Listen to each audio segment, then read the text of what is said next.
Hi guys, Vince here once again, and today we're going to be discussing and reviewing another staple of British television featuring a man who is the absolute definition of a national treasure. It is of course Planet Earth 2 and Sir David Attenborough. So I wanted to put together this video because I was actually very surprised to find that no one else has done a video reviewing Planet Earth or Planet Earth 2, as it is of course a massive TV show, particularly here in the UK, in which I'm pleased to report it's currently the most viewed TV show here, full stop, averaging out figures of over about 8 million viewers at one point, of course making it our most watched TV show, even above the likes of The X Factor, a fact that definitely makes me a little bit more proud to be British.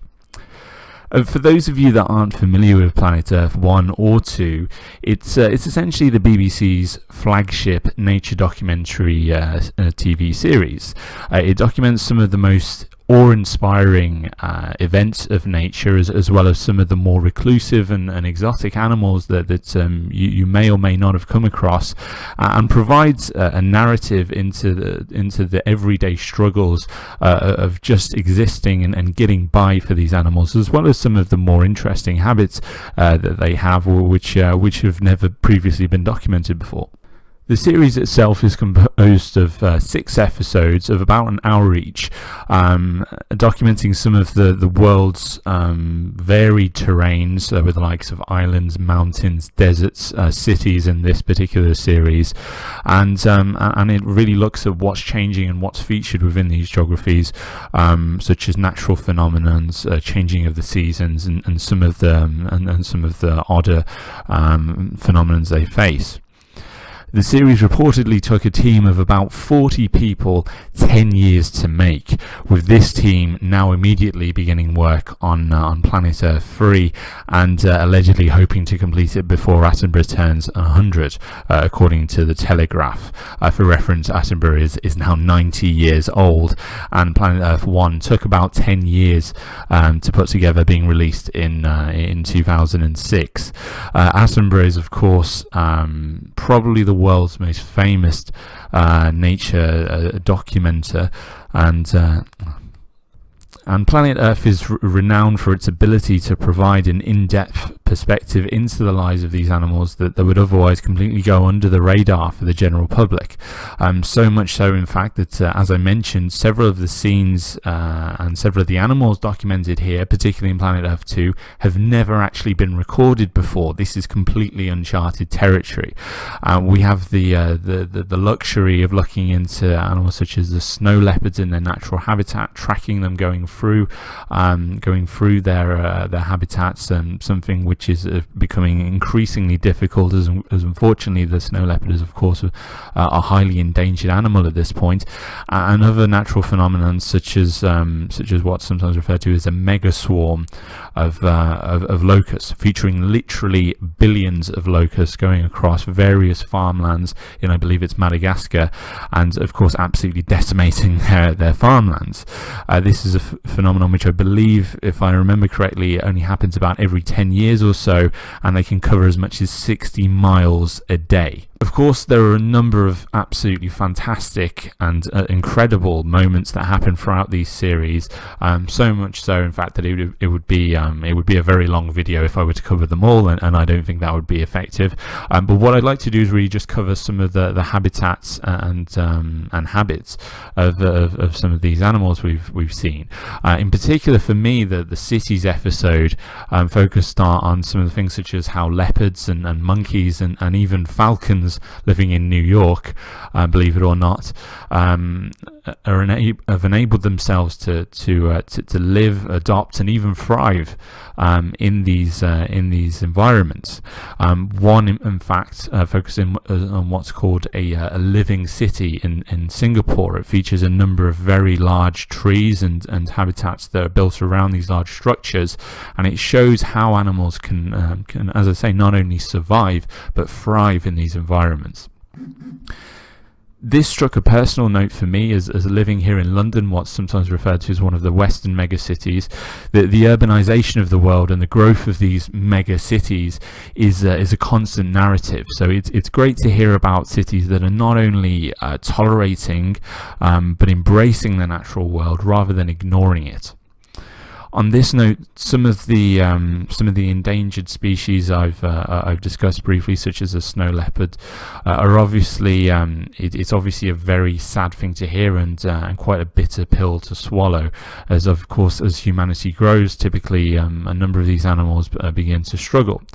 However, I think this is something that Attenborough and Planet Earth as a team are able to cover and do a very good job of addressing, as it is something that needs to be discussed, but without being too over the top with this. I don't feel as though we're being beaten over the head with this subject matter, and they also cover some of the positives and success stories of how people have done this effectively and how things are recovering, such as the aforementioned living cities. These tend to also be covered in some of the behind the scenes parts of the episodes, which are typically about 10 minutes long, and they provide an interesting look into how exactly the team capture this incredible footage that we've just never seen before, and how that's been enabled through the likes of increases in technology, and that in itself usually has some quite interesting stories. One in particular that springs to mind, in one episode, the guys are struggling to get one of their drones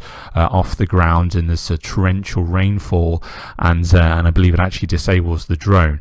There are other examples I remember in Planet Earth 1 in which they're documenting and filming tigers in their natural environment using these cameras which are actually on stands and on these kind of moving rock formations, and it's really incredible to see, and really gives you an insight as to how dedicated they have to be and how creative they have to be to gain this footage. As I would hope you can see from the footage I'm providing, and of course my commentary up to this point, I think it goes without saying that the quality of this footage is absolutely world class.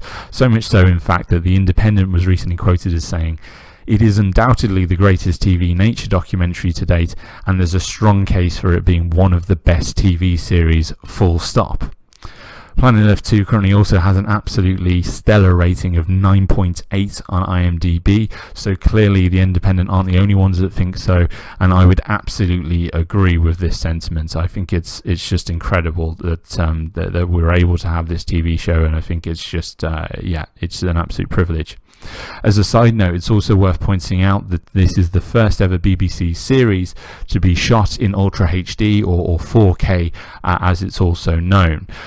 For those of you that aren't familiar with technology and some of the buzzwords we hear, this effectively means that there's an incredibly crisp and clear resolution that if you were to have a 4K capable monitor or TV, that you'd be able to pick up on it. And this increase in resolution is something they really fully utilize, and it just helps to increase the spectacle even further when we're seeing these animals go about their day-to-day lives and facing some of the struggles of life and death and so on. As I said, this is of course a review of Planet Earth. However, to be brutally honest, it's very difficult to do so, as I really can't think of anything negative to say. It really is that good. If you have even a passing interest into the natural world, this is an absolute must-see. Above anything else, I would say even above Attenborough's other work, which is absolutely incredible, and things such as the Blue Planet.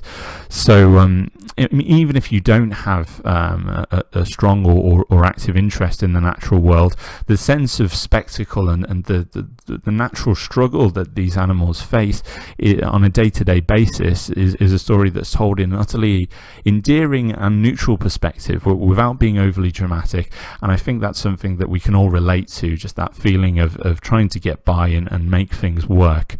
And if you have a family, and particularly any small children, I would absolutely recommend that you make sure you sit down and watch this with them, as short of seeing these animals in the wild face to face, there really is nothing better or more impressive than watching Planet Earth.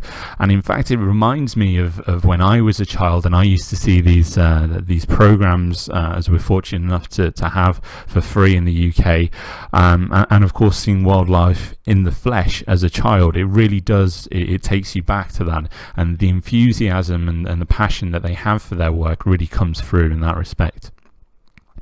One thing I would also like to point out, though, if you do have children, you do have a younger audience, is that Planet Earth does not shy away from some of the, shall we say, uglier sides of nature, even coming into, surprisingly for me, some controversy with an alleged snow leopard rape scene.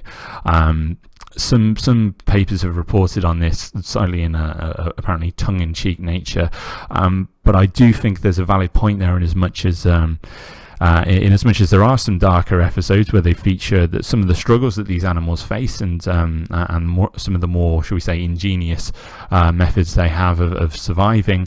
One other instance I can think specifically of the appropriately named butcher bird, which I believe is in the deserts episode. And ultimately, I think this is something that should be applauded, as it's not a rose-tinted view of nature. It's a real, honest reflection of what these animals need to do to survive, and it's showing things such as fights to the death and other real struggles.